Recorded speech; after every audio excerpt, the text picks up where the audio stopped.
What's up, everybody? Welcome back to another edition of Sit Down Saturday. I don't want to take too much time in the beginning because we got a lot to kind of go through today, so I want to jump right into house cleaning. But first, I want to make sure that everybody's good, everybody's safe, everybody's sane. Something I should have mentioned a while back, but I haven't. But if you are like lonely or whatever, like you're locked inside, you haven't gone back, all that kind of stuff, if life hasn't continued for you and you're getting to be a little crazy inside the house, I should have mentioned this before, but check out the Realm of Collectors. Good group of guys. You can check out their group on Facebook. You know, tell them Scully sent you. It's a very inclusive group. It's a very good place to have some like good and respectful conversation where people don't treat each other like trash on the street. They treat each other with some kind of mutual respect. So check them out. House cleaning, we got a couple things to go over. One of which is the Kang Toys things. A lot of like varying degrees of opinions regarding this figure, and I am with you 100%. I have varying degrees of opinions on this figure also. A lot of talk about the primal being the pants for the combiner. I gotta tell you right now, that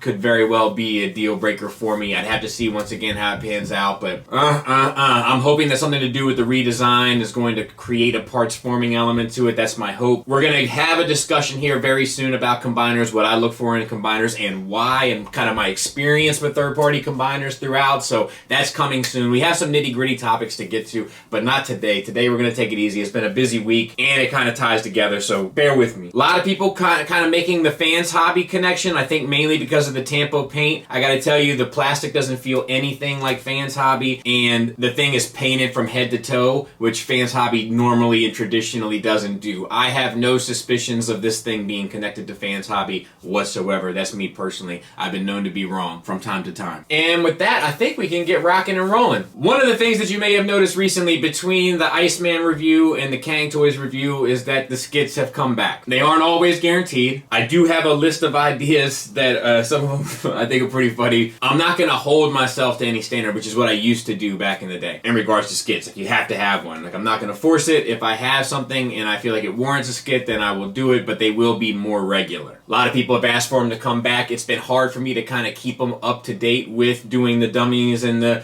Sit Down Saturdays and the Force Fridays and stuff that takes a longer period of time to make. It eats up a lot of my time. But they are back, and I am enjoying doing them, and as long as I'm enjoying doing them, they will continue to pop up periodically. Which is why we're going to do the part 3 of Skit Down Saturday, which we haven't done in a while. I've gotten a lot of requests for an update. So we're going to take a look at them. I've selected a number of them. We've kind of been working through the whole catalog, so this is volume 3 of this, and we'll continue. The first one is from a G.I. Joe video. My non-Transformer stuff never gets like the mileage and views that my Transformer stuff does, but there's some really good skits in some of those. So this was about like when you have expectations of something and then it doesn't pan out quite the way you want, or one thing goes awry and kind of ruins it all for you. But the key to this joke was this came out around the time that the whole world started becoming all of a sudden allergic to gluten. And I'm allergic to it also. It makes me fat. That's the side effects that it has on me. But I think that's the side effects it has on most people. But this was around the time that everybody started having the allergy, right? It was like the butt ice virus of its time. And that was kind of the fun bit of this. But overall, really, really, really, really well done squad. It's just that when one thing messes up what you've come to expect, it can really, really, really, really create an issue.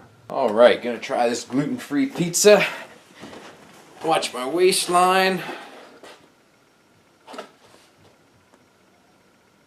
Well, that's horse. This next one is funny to me because Selena was my second daughter. My middle kid was a baby at this point, and when this was going on, and she was a baby, but when this skit was going down, and I guess she picked up on the tone of it, and right before it ends, you can hear her go, uh-oh. I don't know. Going back through these skits is like, you know, it's almost like looking at a photo album of my kids sometimes, where like, I had a couple of points in there that I was like, man, like, look at that. Look how little they were. And he's probably my favorite of the set, which is like... What is this charge on my credit card for an X-Transbots Apollyon? That's the third-party Masterpiece Megatron.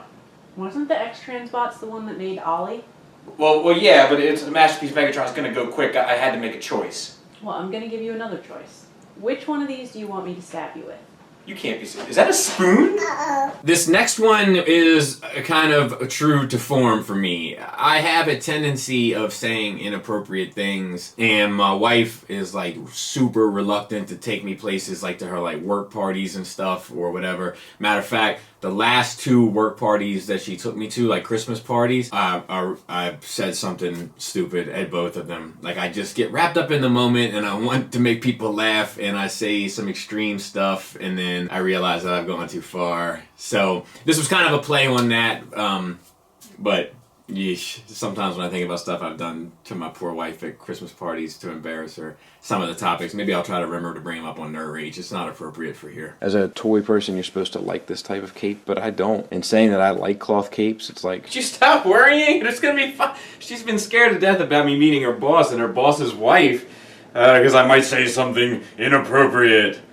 Unbelievable. How you doing, Skullface? Hi, nice to meet you. Nice to meet you. Hey! Nice to meet you. Nice to meet you. I've heard a lot about you. Don't believe everything you hear. What do you guys think about this Obama? You guys know any swingers? What are your thoughts on the whole Jesus thing?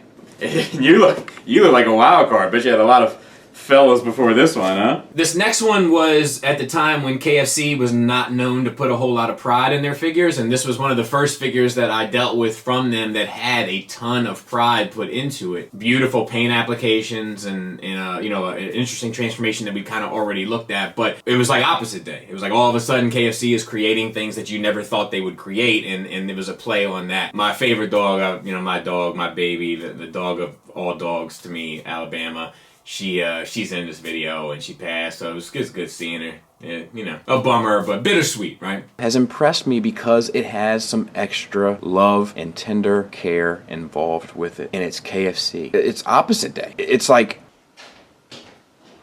When's dinner? I just got home from work. Can you give me a minute? Why don't you do something? Because lounging. I need to go out in the garage for a sec, but can you please keep an eye on your sister? Okay, I guess I'll just sit here and not pay attention to what I'm doing. All right? It's officially ridiculous.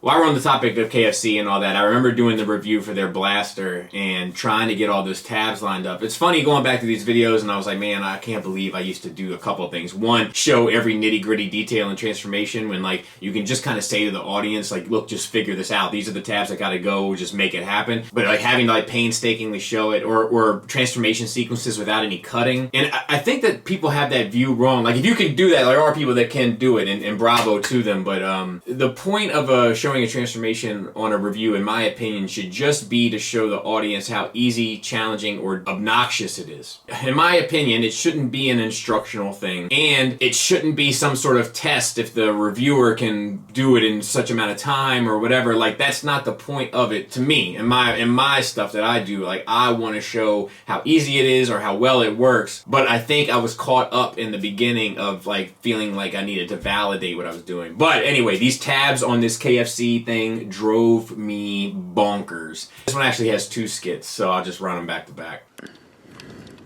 What are you doing? Having a drink? It's like 9 o'clock in the morning. Tell us the tabs. You gonna pick that up? Pick what up? Then on the back, it's like a different color red, and I'm not crazy about that. Come on, it's time to go out to dinner. Go out to dinner. Why? It's my mom's 50th birthday. Told you about it a week ago. It's not my mom. Go upstairs and get dressed. And no robe. And make sure it matches. Bobby, I said matches. Right. Gray. I'm lucky enough where I have a relationship with the fandom and the kind of and my viewership that a lot of people send me stuff from their private personal collection for me to look at, and the way I treat their stuff in comparison to the way I treat my own stuff is vastly different, with the exception of Robert D stuff, which I kind of bang around a bit. Just kidding. But I do like my stuff, like I like rip it out of the box, I throw the box to the side, I'm getting it out on the table or whatever, but when people send me stuff, like I treat it like, you know, like it's a baby. It does kind of put the pressure on when you're holding somebody else's thing and they sent it to you and they wanted you to take a look at it. Got a new toy, gonna get you out of the box. Okay. Got his new toy. Someone else's new toy. Gonna take it over here. Look, I don't know if you feel the same way, but I can't think of many things that are much more satisfying than be the first person to get to like plunge their utensil of choice into a freshly opened thing of peanut butter. Like, I feel like I never get the opportunity. Like, my kids have always gotten to it first, or some, or my wife has gotten to it. Like, but when it happens, it's like such a special thing. You get a figure and you're super happy. You know, this uncharted territory is so pleasing. It kind of reminds me of... I'm starving. I wonder if we have any peanut butter. Oh, well, looky there.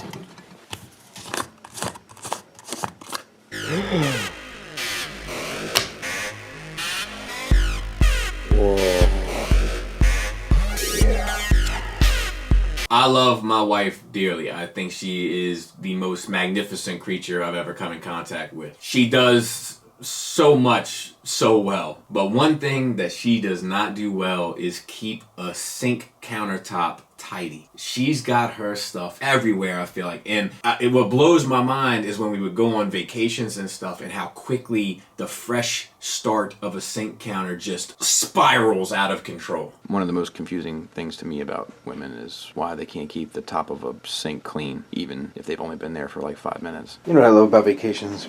Nice, clean bathroom.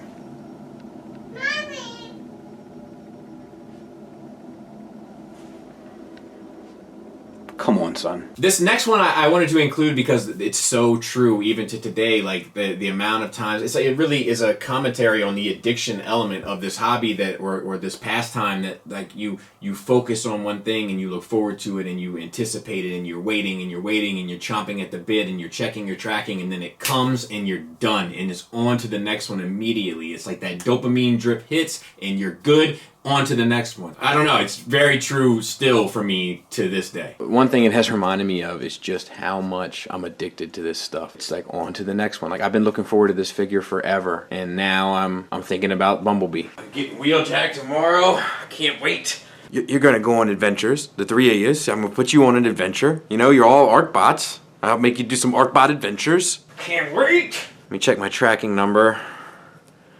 Today. Hey, buddy. Yeah, I got Wheeljack coming. Yep, Wheeljack's on his way today. And he built you guys. He helped build you guys. So you guys can go on an adventure too. Getting Wheeljack today, and you are not, you sorry mother. Yes, got Wheeljack. Dude, Huh? did you get that MP Wheeljack? What'd you say? Did you get that MP Wheeljack? Yeah, I got him yesterday. Where is he? Let me see him. He's on the shelf somewhere.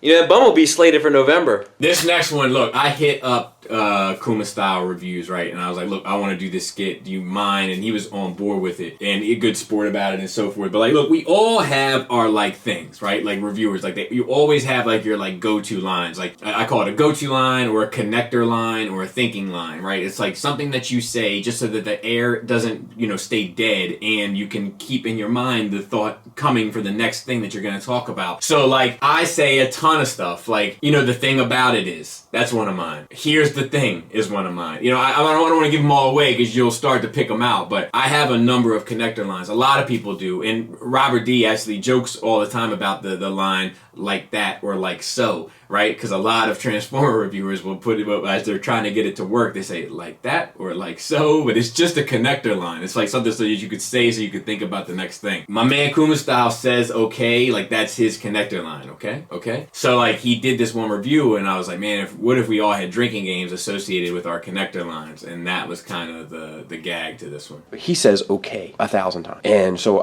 what I do is I have a little shot of vodka every time he says okay. For instance. Okay. The face just flips up. Okay. There's that. So almost there, to be honest with you.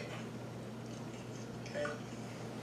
Now, these you don't have to do any crazy twisting like on Bovis and Fortis. Okay. Open that panel up. Okay. So now if you don't want to put them on the backpack, like Bovis and Fortis, they just peg. Okay? So then we're just taking legs with the flaps open, put them at the knee, and boom. Okay? Now the feet, I'm a little bit too fast for myself here. I love this guy. They're not pegged. Hey, you ever watch Coon Style reviews? Okay, do that on the front side. Yeah, TJ. Through the front. Okay. Bring that forward. I think I missed one. There's his elbow. Okay, so now we just take the backpack, peg it back on. I love you, Ducket. You know, X-Transbots has come a long way, but in the beginning, boy, was it rough. Maybe not so rough as it was with Ollie. You know, never so rough as it was with Ollie. Like, that was a really poorly made figure. I mean, hate to see it. Hate to see it. But they've come a long way since then, and you know, I'd love to see it. But I was not especially pleased with that figure. In fact, I wanted to change what the name meant. To be quite honest and to put it bluntly, I want to change what the term Ollie means. I don't know if I need to start a petition or something, but I want to change what the term Ollie means. So, Whoa, dude! Don't you see I'm in here taking an ollie? Jeez, nervous some people. this next one is still, to this day, one of my favorites of all time. It's the wet sock bit, right? And like, I can't stand a wet sock. I keep a spare set of socks in my car. I keep a spare set of socks at my job. I keep a spare set of socks throughout the house, like, because I can't stand for a wet, damp thing to be wrapped around my foot, so to speak. But this one was, this one's still, to this day, one of my favorites. And Smee, my other dog, who passed away also, is in this one. this forearm bit of business, to me, you know what it is? It's a wet sock.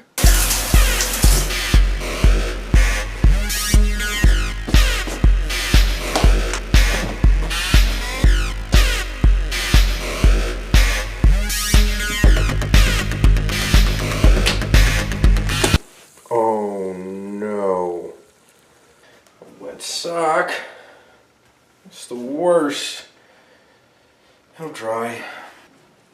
It'll dry. It's not that big of a deal. I gotta change. And for the last one, a lot of people that listen to like Nerd Rage or to me in different platforms or interviews or what have you, like, will notice like I talk about my dad a lot because it's pretty much my dad and my grandma that raised me. And my dad is an interesting character, man. Like, he's a very square and sober fellow. He's just about his business. Like, you know, like breakfast is this time, lunch is this time, dinner is this time, cleanup is that time, we go to bed at this time. Like, he's just, everything with him is regimented. So he doesn't understand this really at all. And I did this one skit where I called him and I just like bombarded him with all this information about toys, because I feel like when we talk to each other about toys, we like get in this like real inside baseball conversation of like universals and ratchets and paint-apps and tampos and all this stuff, and people don't have no idea what we're talking about. It's like its own little culture, right? So I wanted to call my dad and kind of let loose all of that on him and just see how he responded, and it was great. You know, like I was talking to my dad recently about toys, and well, you know, just looking at some of the stuff I got for Christmas, it's pretty good stuff. You know, I'm a sucker for well-placed ratchet universal joints and a really smart use of a ball joint and, you know, multiple paint applications, you know, even if they're tampered. Bob, I haven't the slightest idea what you're talking about. And that is very much my father. Look, hopefully that brought a smile to your face. I know it's a little light on content, but it's, I thought maybe it's time for a laugh and take a break for a minute. Plus, I've had a really busy week, so I plan on going through the whole catalog at some point, space them out. I haven't done one of these in, I think, over a year, so I'll do another one day. And as a little note to my future self, this is your past self. I'm doing you a favor. You can thank me later. You stopped at the making of Solid Unit. And as for you guys, please be safe, please be sane, please take care of yourselves and one another. Thanks for listening, thanks for watching, until next time.